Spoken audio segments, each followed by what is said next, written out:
sejam bem-vindos a mais um Osteo On, o videocast da Osteo, a clínica que transforma cuidado em liberdade e movimento.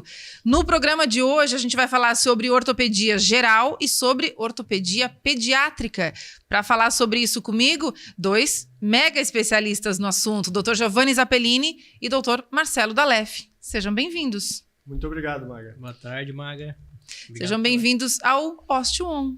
Vou começar contigo, doutor Marcelo. Claro. O que te levou para ortopedia pediátrica? Essa é a denominação correta? É ortopedia pediátrica, ortopedia infantil, né? Bom, a área da ortopedia pediátrica é uma coisa que me chamou bastante atenção, porque é uma área... Bom, primeiro, eu sempre gostei de criança, né? É uma coisa que na faculdade eu já vi, assim, eu gosto de lidar com criança.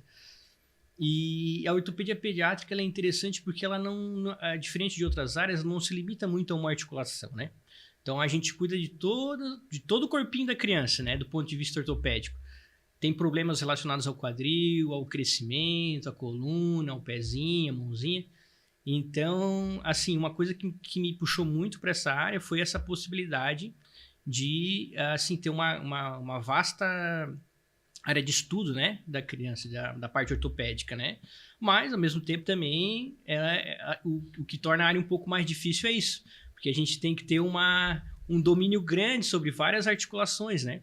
Até porque, em alguns casos, o corpo da criança já vai dando sinais de alguma alteração desde cedo, né? Exatamente, né? Uma alteração muito comum na criança é o mancar, né? Que é um sintoma que traz bastante, os pais trazem bastante as crianças ao meu consultório, né? O mancar, né? Que a gente chama na área médica de claudicar, né? Claudicação. Então, existe uma série de coisas que podem causar isso, mais graves, menos graves, né? E desde criança já pode causar sintomas, né? Uma outra situação bem comum também na criança é o pé torto congênito, né? Que já identifica desde o nascimento. Então, eu acho que é uma das causas mais de levar o paciente para o consultório mais cedo. Que nasceu, já identifica e já encaminha para o ortopedista pediátrico. Pois é, e aí consegue... É possível reverter ou minimizar os danos desse caso, desse tipo de caso? Aqui pode... Sim, hoje a gente tem o pé torto congênito, né? Que quando a gente faz realmente o diagnóstico da doença, porque tem muita coisa que parece com pé torto e não é, né? Tem muitos casos que chegam no meu consultório, eu vim aqui porque meu filho tem pé torto congênito, o pediatra indicou, na realidade não é. Eles é um pé torto posicional, eles é um pé plano, é outra coisa. Mas o pé torto congênito, sim, a gente tem um tratamento muito, muito bom que se faz, né? O índice de melhora, de recuperação é excelente, né? Acima de 90%. São poucos casos que a gente tem que partir para um tratamento mais invasivo, né? É pouco invasivo, é um tratamento que basicamente a gente faz com gesso, né? Faz uma pequena cirurgia no final. E a gente consegue corrigir bem esse pezinho, né? Então é bem interessante. O quanto antes chegar, melhor também. Porque tem uma idade para a gente fazer, não dá para fazer também muito mais velho, né? Doutor Marcelo mencionou que escolheu a ortopedia pediátrica, a ortopedia infantil, né, pelo cuidado que ele sempre gostou de ter com crianças. E o senhor, doutor Giovanni Zappellini, escolheu a ortopedia por quê? Eu escolhi a ortopedia porque ela mescla atendimento no consultório e atendimento no hospital. Quando eu estava na faculdade, eu queria algo que mudasse de ambiente, todo momento, porque eu não gosto de ficar só num lugar. Então, primeiramente pensei em cirurgia geral, mas depois acabei partindo para a ortopedia, e é uma área que me encanta, eu gosto muito, e eu sempre falo para os acadêmicos que acompanham no hospital que se tivesse que fazer tudo de novo, eu faria tudo de novo. E o que é fazer tudo de novo? Qual é o grau de sacrifício disso tudo? É uma das residências mais difíceis. Por quê? Porque toma bastante tempo, é praticamente o dia inteiro no hospital, a rotina é muito pesada, de formação da ortopedia são 3 anos, né? Então das formações básicas é uma das que mais tem tempo de formação, e é bastante estressante de verdade, mas, como eu disse, faria tudo de novo. Qual é a melhor sensação que está envolvida na profissão de vocês? Já vai pensando aí também, doutor Marcelo. O que te dá satisfação profissional de exercer a tua profissão? A satisfação, como eu já falei em outro momento, em outra entrevista, é devolver o movimento, a liberdade para a pessoa. Essa é a satisfação. De a pessoa ter uma doença, uma situação que está restringindo ela, está tirando o movimento dela, a gente vai lá e trata, seja uma fratura ou uma dor, e a gente vai lá e trata isso, consegue reverter essa situação e a pessoa volta a fazer as atividades diárias como antes. Existem as situações que são por doença, né, que vão surgindo, e tem as situações que são acidentes e tudo mais. O que mais aparece para ti? E em acidentes, quais são os principais tipos de acidente que o senhor atende?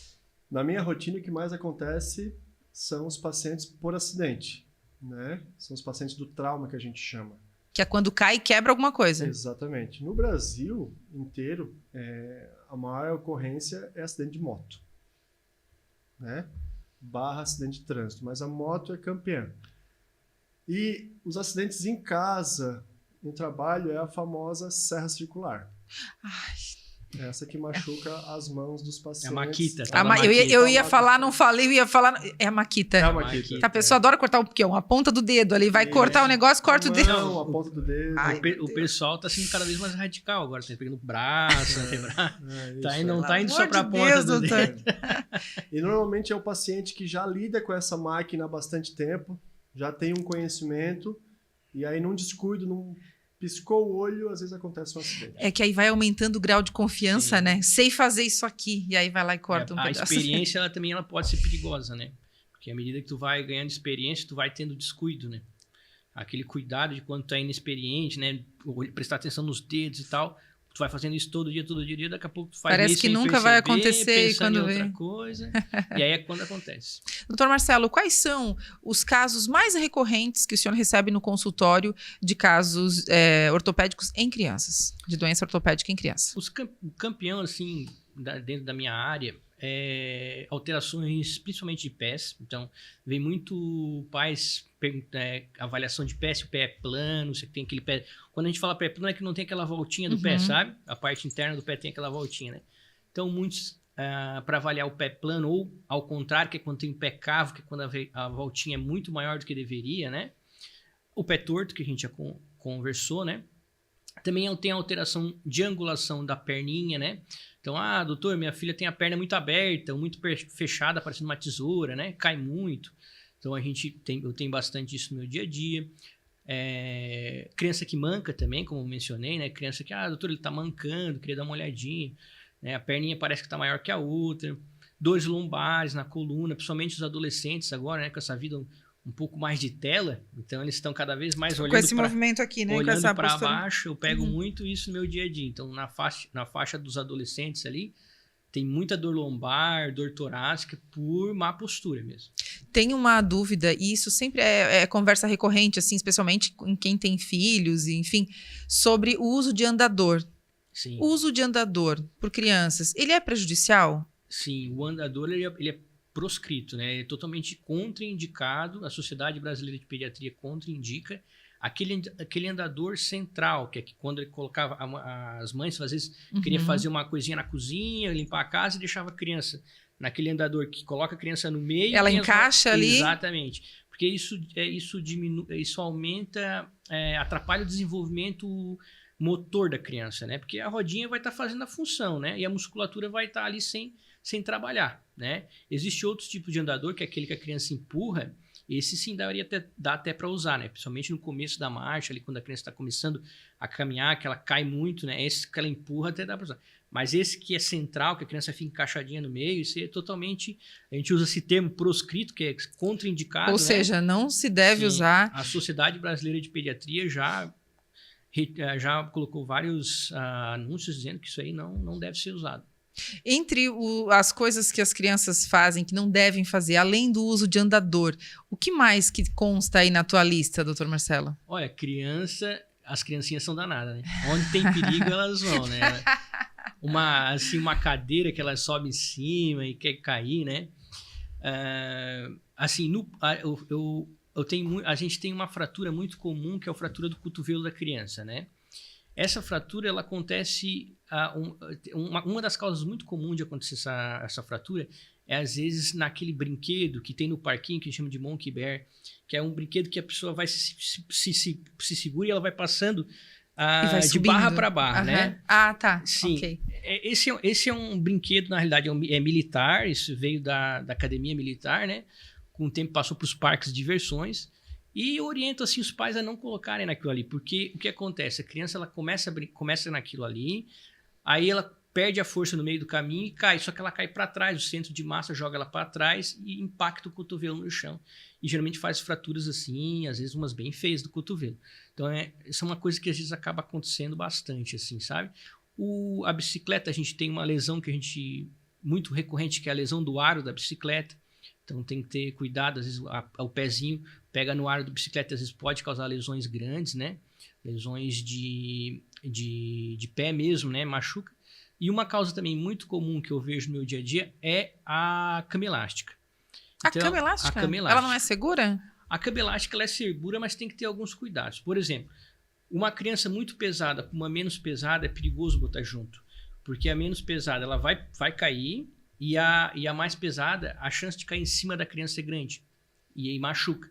Já peguei alguns acidentes por cama elástica porque a criança mais pesada cai em cima. Então, era bom esse cuidado. E outro cuidado é cama elástica sem a proteção, né? Então, aquelas cama elásticas sem proteção também é perigosa, porque a criança muitas vezes cai para fora da cama e machuca também. Então, o ideal é que tenha mais ou menos um padrão de peso e de altura dentro de quem está junto ali na cama elástica, nem muito mais alto, nem muito menor, né? E que tenha proteção. A gente está falando aqui de coisas de arte de criança, né? Que criança vai brincar e vai fazer as coisas. Mas tem adulto também que não segue o que é as orientações e acaba tendo problemas, como é o caso, por exemplo, de quem vai mergulhar em local um pouco mais raso e acaba tendo um acidente. Isso é bastante comum aqui na nossa região, principalmente na época de verão, de temperaturas mais elevadas. E o pessoal vai para as lagoas, vai para os rios, não conhece a profundidade, não conhece o local e mergulha, né, de cabeça, de ponta, que o pessoal fala, e acaba machucando a cervical ou a torácica e pode ter fratura, e aí vem as paraplegias ou tetraplegias. E aí uma situação bastante grave que, né, se não for tratada logo, pode deixar sequelas ou às vezes até leva o paciente à morte. No caso, nesses dois casos específicos, de tetraplegia ou de paraplegia, a maior parte dos casos acontece por acidente? Ou por doenças degenerativas e tudo mais? É por acidente? Por acidente mesmo. Por acidente, principalmente fratura cervical. Fratura ou luxação, né? Não só por mergulho em água rasa, né? Mas por acidente de trânsito também pode acontecer, tá? Por acidente de moto, como eu já falei antes, são bastante comuns. O que a medicina tem lá na linha do horizonte com relação a esse ponto específico? Porque a gente tem avanços maravilhosos, né, na medicina em todas as áreas, mas ainda não é possível, em alguns casos, devolver o movimento para essa pessoa. Tem algum estudo nesse aspecto? Existem estudos já apontando para células-tronco, né? Mas na parte prática ainda não é viável. Ainda a gente não tem isso de fato acontecendo. Então, o que a gente tem hoje são as cirurgias para a estabilização da coluna e a reabilitação. É isso que a gente tem. Para que a pessoa tenha qualidade de vida, Exatamente. possa viver bem. Claro que em alguns casos, se não for um trauma tão grave na coluna, se for um atendimento rápido, se for um procedimento cirúrgico rápido, pode ter reversão, né? Mas quanto mais grave, mais longe do hospital, mais demorado for para chegar até o hospital, aí pode ser que alguma sequela ainda fique no paciente. Eu queria saber de vocês dois, já vai pensando aí, doutor Marcelo, que eu vou querer saber de ti também, mas eu vou começar com o doutor Giovanni. De algum caso que tu lembre para compartilhar com a gente, de algum caso delicado ou de algum caso que te marcou profundamente, enfim, algum paciente, algo que tu possa contar pra gente que tu atendeu e que evoluiu bem e tu conseguiu devolver esse movimento para esse paciente. Tem um caso bem interessante, tá? De uma paciente que nos procurou aqui no Hospital de Criciúma, que ela já tinha tido um acidente, ela fraturou o tornozelo, evoluiu com infecção, que é a osteomielite que a gente chama, e ela veio conosco para tratar essa infecção. A gente iniciou o tratamento, mas um tratamento bem difícil, porque uma infecção já fazia mais algum tempo. A gente tratou, melhorou, depois voltou de novo, tratamos novamente, melhorou mais uma vez, e acabou por voltar mais uma vez, e aí essa infecção, a osteomielite, tem internações longas, né, porque tem que fazer antibiótico na veia, tem que ser feito no hospital, tem que ficar internado, e nessa terceira internação, por longo período, Um dia a paciente chegou durante a visita médica, eu estava junto, estavam outros médicos também da equipe, e ela falou assim: doutor, chega, me amputa. Caramba. Eu não aguento mais. Não aguento mais, estou me esgotando, né? E aquilo me tocou porque o paciente chegar a esse ponto é porque realmente estava bem cansado. Porque essa sempre não vai ser nem a última opção. Isso não existe na cabeça do paciente, né? Isso, exatamente. E aí a gente começou a conversar sobre aquilo, assim, tem certeza disso, né? Será que tu não está falando isso porque tu já está cansada, está estressada, não quer pensar mais um pouco? Não, assim, não, já faz tempo, já fiz bastante tratamento, vocês já conseguiram tratar por 2 vezes, ela voltou pela 3ª vez, eu acho que chega. E aí, de fato, procedeu-se a amputação daquele membro a nível perto do tornozelo, ali na perna. E, ok, ela ficou bem, ela mora em outra cidade, foi viver a vida dela e, eventualmente, encontrei, ela estava bem, feliz da vida, sorridente, com a sua prótese já adaptada, né? Claro que deve ter alguma limitação, mas o sorriso no rosto dela dizia muita coisa. Então, aquilo me impactou muito. Doutor Marcelo, me conta algum caso que tu tenha recebido no consultório que te marca até hoje. Deve ter vários, né? Mas... a minha área, assim, graças a Deus, tem muitos casos que a gente fica bastante satisfeito, né? A família e tudo.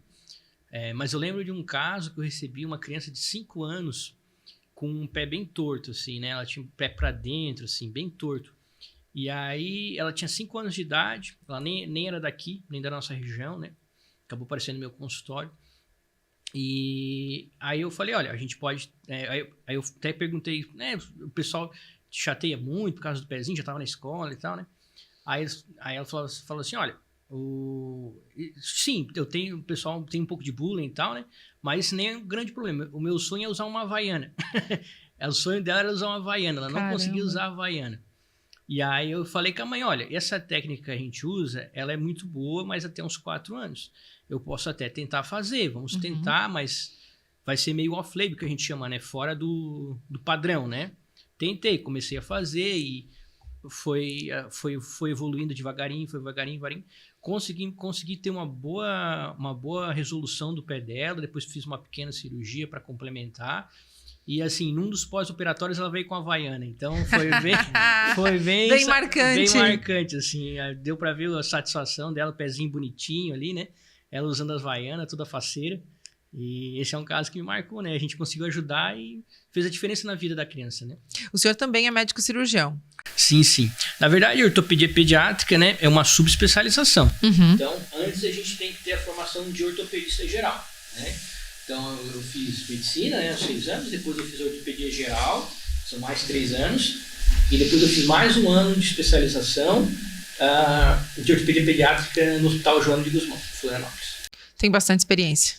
Estou começando, no começo da vida profissional. É interessante a gente falar sobre isso, porque a ósteo a gente já conhece, né, estabelecida no tratamento ortopédico de diversas para mas a pediatria parece algo novo, né? Pelo menos para o grande público. Sim, por um bom tempo não tinha na cidade mesmo, né? Tinha as áreas que são mais comuns, às vezes coluna, joelho, quadril, e a ortopedia pediátrica ela é mais recente, né?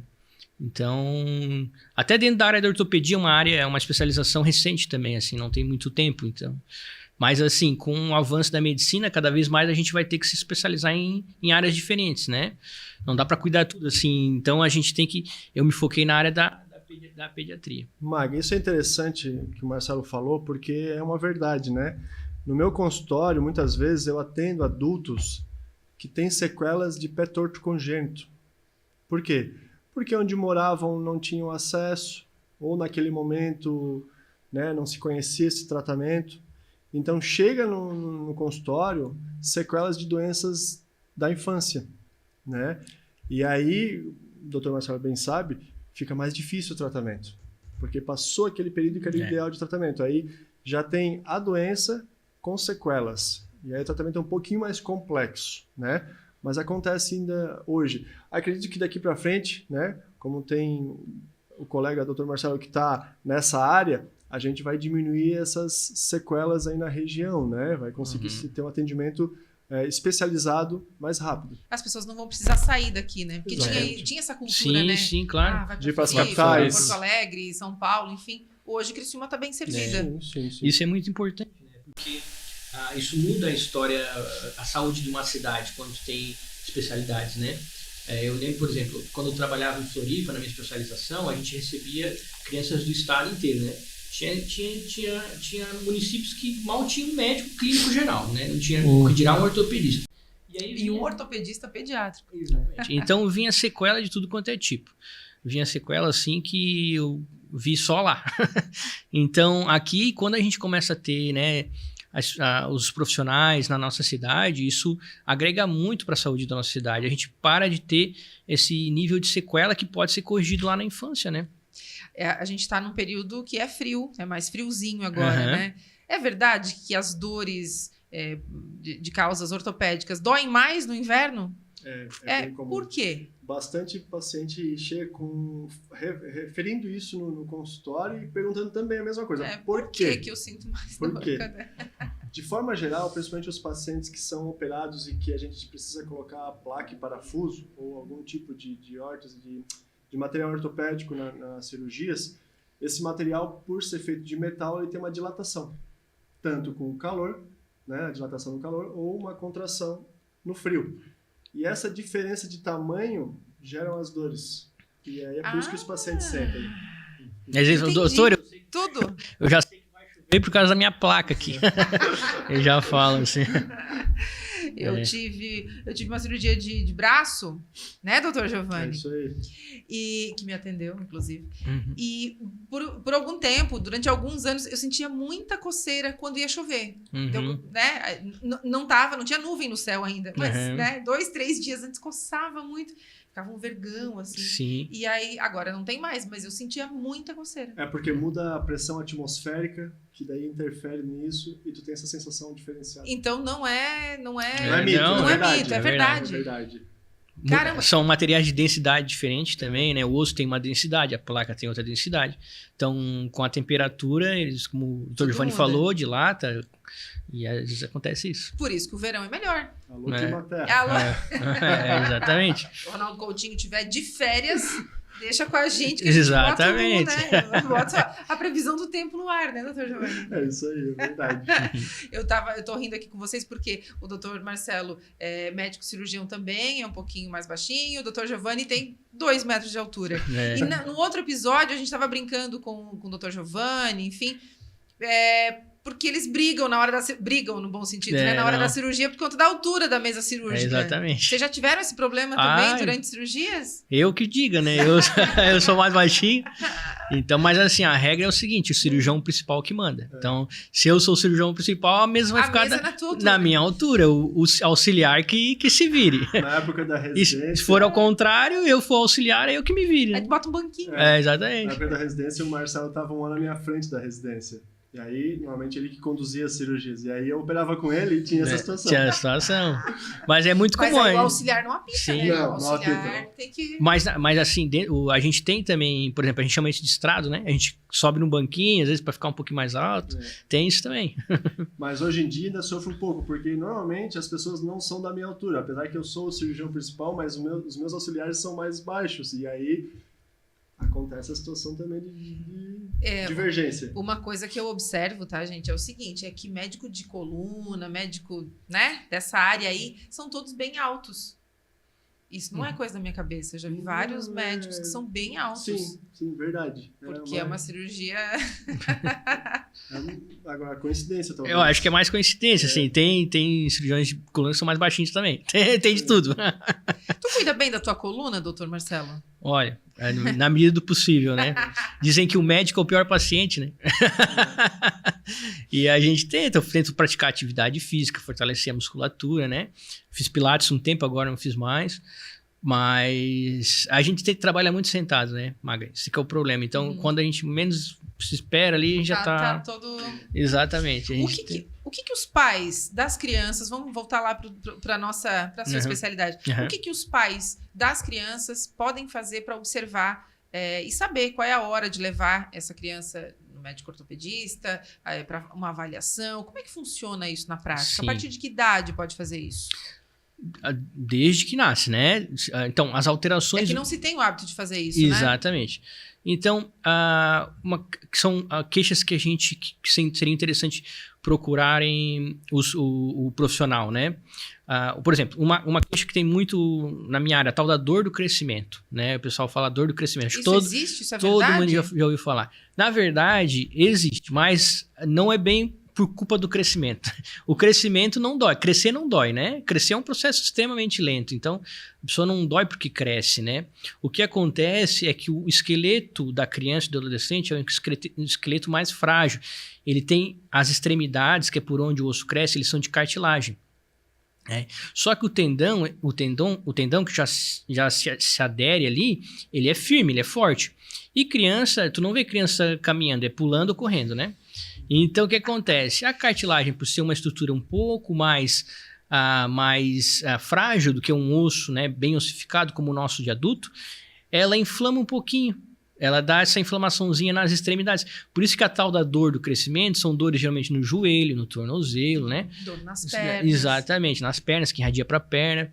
Então, eu falo, a dor do crescimento existe? Existe. Porque está durante o período de crescimento, mas não é por culpa do crescimento, né? Não tem que ter medo de crescer. Exatamente, então. Né? Então, o que eu explico? É uma dor, a dor do crescimento, né? Entre aspas, é uma dor que acontece mais no final do dia. Assim, depois que a criança chega do colégio, tomou aquele Nescauzinho ali, começa... Toma banho, exatamente. relaxa. É a dor do começo da noite.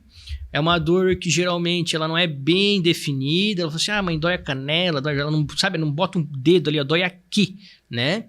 E é uma dor que a mãe faz uma massagem, passa um paninho quente, dá umas gotinhas lá de dipirona, ela pega no sono e vai embora. No outro dia tá zerada, né? Então, esse é o padrão da tal da dor do crescimento, que é muito comum, acontece, não tem problema nenhum, não vai deformar nada, tá?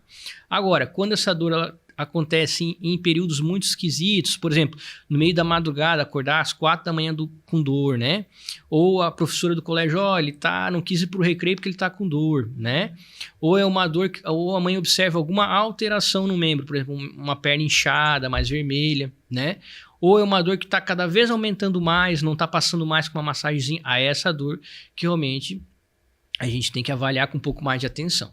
Doutor Giovanni, além, né, de acidentes de moto, acidente com a serra circular e tudo mais, que outros, vamos chamar de erros, que outros erros as pessoas cometem, homens e mulheres, e que acaba virando um problema e chega no teu consultório? Por exemplo, o uso de salto alto, mulheres que usam salto alto. Isso é fato que isso prejudica a saúde dos ossos, da coluna? Prejudica. Se for um uso contínuo, né? Uma pessoa que precisa usar todos os dias, o dia inteiro, né? Ele vai modificando a pisada, que vai modificar a biomecânica não só do pé, mas de todo o membro inferior. Porque tem mulher que diz assim, eu não consigo usar tênis, eu sinto dor, porque aquilo já acostumou, é isso? Como é que é isso? Como é que, na prática, como é que funciona? Como o pé fica numa posição que a gente chama de posição em equino, né? O tendão de Aquiles vai ser o primeiro afetado porque ele vai ficar numa posição mais confortável de encurtamento. Eu sempre falo, o corpo quer ficar curtinho. Então, o tendão vai estar encurtado. E se a gente repete isso todo dia, ele vai acostumar naquela posição. E quando tu vai usar um tênis que vai voltar o pé para a posição normal, ele dói. Ele vai esticar. E ele vai esticar no momento que ele já não está mais acostumado. Ele vai doer. E assim com todas as articulações para cima, né? Vai gerar dor, vai gerar desconforto. E aí é que está o problema, né? Não dá para ser dessa forma. Como o Dr. Marcelo falou também, nossos trabalhos são muito sentados, escritório e afins. Isso leva a encurtamento natural das nossas musculaturas e tendões. E isso gera dor, né? Inclusive, são as maiores causas de dores do consultório, de uma forma geral. São os encurtamentos que levam a alterações da biomecânica e levam às dores articulares. Que muitas vezes são provocados pela própria pessoa. Exatamente. Erro de postura, falta de atividade física. Exato. É esse mix. A falta de postura, a falta de cuidado, a falta de atividade física, porque ou não gosta, ou porque não dá tempo, porque a rotina está muito corrida, né? Ou porque acha que não precisa, e assim vai. Já que a gente está falando de dor e de alívio da dor, eu quero te ouvir um pouquinho, doutor Giovanni, sobre algo que eu sempre eu te acompanho e vejo que tu sempre compartilha isso com as pessoas, que é o tratamento por ondas de choque. Sim. Como é que funciona esse tipo de tratamento? Para quem é indicado? E ele alivia mesmo a dor? O tratamento por ondas de choque é uma máquina, né, que tem ele produz uma onda mecânica que a gente consegue aplicar na superfície da articulação, enfim, da região afetada do paciente, e que ele gera uma regeneração tecidual. Então, vai gerar novos vasos sanguíneos, vai gerar novas células, esse emaranhado vai fazer uma recomposição do tecido e tirar aquela inflamação que está causando dor. Isso funciona, né, mas tem que ter uma indicação para isso que ele foi feito, para essas inflamações. Ele não funciona para qualquer tipo de dor. Ele funciona em quais casos? Ele funciona principalmente uma tendinite calcificada do ombro, tá? Hoje em dia a gente está vendo que também dá para usar para as tendinites do manguito rotador, também tem auxiliado. Onde que fica localizado isso? No ombro. No ombro. No ombro. Isso. Tá? Cotovelo, a epicondilite, que são essas dores do lado de fora ou do lado de dentro do cotovelo, tá? Que antigamente é chamada a tendinite do tenista, né? Por causa do gesto que ele fazia. Aqui. Tendinites do quadríceps e patelar no joelho, tendinite do glúteo aqui no quadril, tá? Fascite plantar, o antigo esporão de calcânio, certo? E algumas outras doenças relacionadas à inflamação, ele tem boa resposta e vai fazer com que o paciente tenha uma boa recuperação e fique sem as dores. Esse é um dos serviços da Osteo, né, Dr. Giovanni? Sim, esse é um tratamento médico, né? É bom frisar, um tratamento médico, porque ele não é livre de riscos e tem que ter uma boa indicação. E a Osteo oferece esse tratamento, nós temos a máquina aqui faz bastantes anos já, e eu sou um dos médicos que faz tratamento lá na Osteo, e na maior parte dos pacientes que eu indico, faço, o resultado é excelente. Já que a gente está falando de leque de serviços e do que as pessoas encontram lá, me fale mais sobre o que tem na Osteo e que muita gente ainda não sabe. Eu acho que o nosso maior diferencial é o atendimento sem agendamento. Nós temos um pronto atendimento, porque a dor não avisa, a dor não tem hora para acontecer. Então, às vezes o paciente sofre um acidente ou a dor de coluna que não aparecia faz meses, anos, daqui a pouco ela surge do nada e muito forte e o paciente precisa de um atendimento especializado. Lá na Osteo a gente tem um atendimento no pronto atendimento que não precisa agendar. É só chegar na recepção, falar que quer consulta com o ortopedista, que a secretária vai repassar para o plantonista, né? Vai ter um médico para atender. Isso. E aí lá a gente consegue fazer o raio-x, que é o exame inicial para a maioria das doenças ortopédicas. A gente consegue fazer medicação, porque a gente tem isso também lá na osteoclínica. Em caso de pacientes que têm alguma fratura, que tem alguma situação maior, a gente tem o gesso, a gente tem as órteses. Então o paciente vai sair de lá com atendimento inicial completo, né? Talvez em algum caso ou outro ele precise de um exame que a gente não tenha, talvez uma ressonância, uma tomografia, mas o atendimento inicial, o diagnóstico, o tratamento com medicação a gente já consegue fazer lá na hora, no ato. Doutor Marcelo, e para as crianças, para os pais, né, das crianças que estão acompanhando a gente agora, quais serviços eles encontram ali na Osteo, além do teu atendimento? Exatamente. Então, a gente tem o profissional, né, no caso eu, é o ortopedista pediatra que está ali para... No caso ele.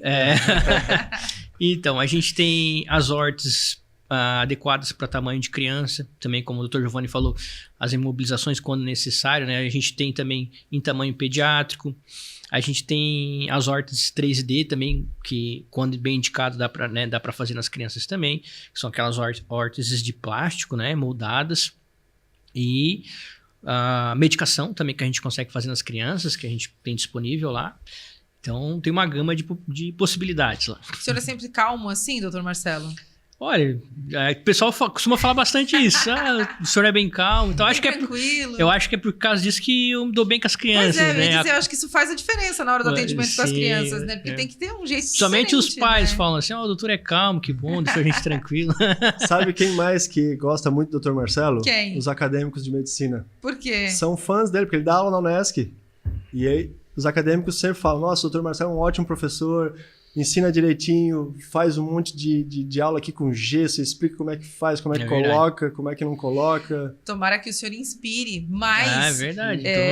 os futuros médicos, né, a trilharem o teu caminho na ortopedia infantil. Exatamente. Eu sou professor do curso de medicina já há 6 anos aqui na nossa Unesc, né?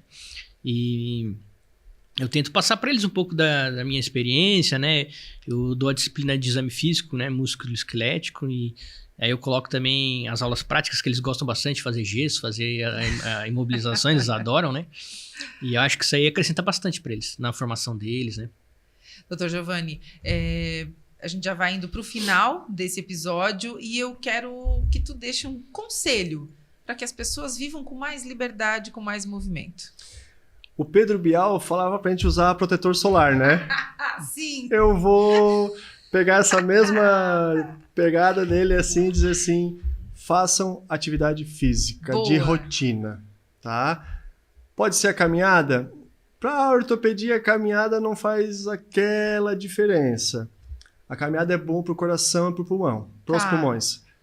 Para a ortopedia, para o sistema osteomuscular, é interessante uma atividade física de reforço e alongamento, tá? Pode ser musculação, pode ser crossfit, pode ser a hidroginástica, hidroterapia, pode ser o pilates, mas tem que ter um estímulo de reforço e de alongamento. Isso que é importante. Só não pode mergulhar de ponta cabeça. Não, isso não. De resto, Não, isso tem não. que fazer atividade. Isso, exatamente. Doutor Marcelo, teu conselho? É bom, é bem nessa linha do Dr. Giovanni mesmo, né? O segredo da longevidade aí músculo-esquelética é a atividade física, né? A articulação, ela gosta de movimento, a gente tem que ter isso em mente, né? Então, às vezes, vou deixar a articulação parada para não gastar, isso não existe. Quanto mais movimento, mais reforço muscular, mais a musculatura tonificada, isso é saúde para as articulações, né? E, lógico, controle do peso, tudo isso influencia bastante, né? Acho que o nosso recado é mais esse, assim. Não tem um grande mistério, né? Mas é o básico que funciona, né? A atividade física, o controle do peso, a boa alimentação, a higiene do sono. Isso é o básico que funciona. É o que todo mundo sabe que tem que fazer. Exatamente. Todo mundo sabe. Inclusive, tem mudado isso nos congressos ortopédicos, dessa fala que o Marcelo fez mesmo, de que o grande inflamado que a gente fala, né, que é a inflamação crônica do nosso corpo, que ela vem como? Ela vem com doenças metabólicas, diabetes, pressão alta, tireoide, né, má alimentação, falta de atividade física, né, tudo isso vai gerando inflamação no nosso corpo. Cigarro, bebida alcoólica, noite mal dormida, e tudo isso tem uma influência muito grande no tratamento. Então, se o paciente vem com alguma dor e está todo desregulado, o remédio não vai ser o suficiente. O médico não faz milagre ainda. Não, Às vezes faz, né? Mas não. precisa de uma série de ajuda ali do paciente também. O corpo inteiro do paciente tem que estar preparado para aquele tratamento. Já que a gente está finalizando, eu quero finalizar com vocês me dizendo o que tem na linha do horizonte aí da Osteo, de novidades, o que vem aí na Osteo? Vem aí a medicina regenerativa, tá? Novos tratamentos para antigas doenças que antes a gente não tinha muita esperança ou que o final era a cirurgia. A gente agora começa a ter aqui em Criciúma a medicina regenerativa, que é um tratamento que fica no meio do caminho entre a medicação, a fisioterapia e a cirurgia. Para quais casos, por exemplo? Para casos de artrose, de quadril, de joelho, para caso aquela dor que a gente tem um diagnóstico, mas que o tratamento convencional não resolveu, né? Para essas situações que o paciente não encontrou ainda o desfecho favorável, a gente vem aí com a medicina regenerativa. Maravilha. E o bom é que a medicina regenerativa, o produto é as próprias células do paciente. Então, ela tem poucos efeitos colaterais, né?